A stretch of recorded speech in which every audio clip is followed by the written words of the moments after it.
സിമ്പിളായിട്ടുള്ള നല്ല ടേസ്റ്റി ആയിട്ടുള്ളൊരു മീൻ കറി അതിൻ്റെ റെസിപ്പിയാണ് ഷെയർ ചെയ്യുന്നത്. വീഡിയോ കുറച്ച് ഷെയ്ക്കിയാണ്. അമ്മ ഒറ്റ കൈ കൊണ്ട് വീഡിയോ എടുത്ത് മറ്റേ കൈ കൊണ്ട് കുക്ക് ചെയ്തുകൊണ്ടാണ് അങ്ങനെ വന്നിരിക്കുന്നത്. അപ്പം കടുക്, ഇഞ്ചി, വെളുത്തുള്ളി, പച്ചമുളക്, കറിവേപ്പില, ചെറിയുള്ളി ഇതെല്ലാം നമ്മൾ എണ്ണയിൽ ചേർത്ത് അതിനകത്തേക്ക് മല്ലിപ്പൊടി, കാശ്മീരി മുളക് പൊടി, മഞ്ഞൾപ്പൊടി ചേർത്ത് ഒന്ന് ഇളക്കിയെടുത്ത് കരിഞ്ഞു പോകാൻ പ്രത്യേകം ശ്രദ്ധിക്കണം. ഇത് നമ്മൾ കഴുകി വൃത്തിയാക്കി വെച്ചിരിക്കുന്ന മീനിനകത്തേക്ക് ചേർത്ത് കൊടുത്ത് നല്ലോണം ഇളക്കി കൊടുക്കണം. പിന്നെ സ്റ്റവ് ഓൺ ചെയ്ത് അതിനകത്തേക്ക് വെളിച്ചെണ്ണയും ഉപ്പും കുടംപുളി കഴുകിയെടുത്താണ് കേട്ടോ. അപ്പോൾ അതിനകത്തേക്ക് ആഡ് ചെയ്ത് കൊടുക്കണം. ഇനി നന്നായിട്ട് ഇളക്കി കൊടുത്തിട്ട് ആവശ്യത്തിന് ചൂടുവെള്ളമാണ് ഒഴിക്കേണ്ടത്. പിന്നെ തേങ്ങാക്കൊത്തും ലാസ്റ്റ് കുറച്ച് ഉലുവാപ്പൊടിയും ഒന്ന് തൂവി കൊടുക്കണം. നിങ്ങൾക്ക് എത്ര വെള്ളം ആവശ്യമുണ്ടോ അത്ര വരെ നിങ്ങൾക്ക് തിളപ്പിക്കാൻ വറ്റിച്ചെടുക്കാം. ഒരു 3 അല്ലെങ്കിൽ 4 ദിവസം വരെയൊക്കെ ഫ്രിഡ്ജിൽ വെക്കാതെ പുറത്ത് തന്നെ ഇരിക്കും കേട്ടോ. കേടാവാതെ ഈ കറി ബാച്ചിലേഴ്സിന് ഒറ്റയ്ക്ക് താമസിക്കുന്നവർക്കൊക്കെ വെക്കാൻ പറ്റുന്ന ഒരു അടിപൊളി കറിയാണ്. പൊറോട്ടയുടെ കൊടുത്ത് കഴിക്കാം, ചോറിൻ്റെ കൂടെ കഴിക്കാം, കപ്പ, ചപ്പാത്തി ഇതിൻ്റെ കൂടുതൽ നന്നായിട്ട് കഴിക്കാൻ പറ്റുന്ന, പിന്നെ ഉപ്പുമാവിൻ്റെ കൂടെ പുട്ടിൻ്റെ കൂടെയൊക്കെ കഴിക്കാൻ പറ്റുന്ന ഒരു കറിയാണ്. വീഡിയോ ഇഷ്ടമായാൽ സബ്സ്ക്രൈബ് ചെയ്യാൻ മറക്കരുത്.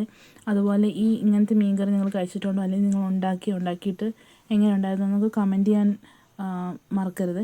അപ്പോൾ ശരി, ബൈ.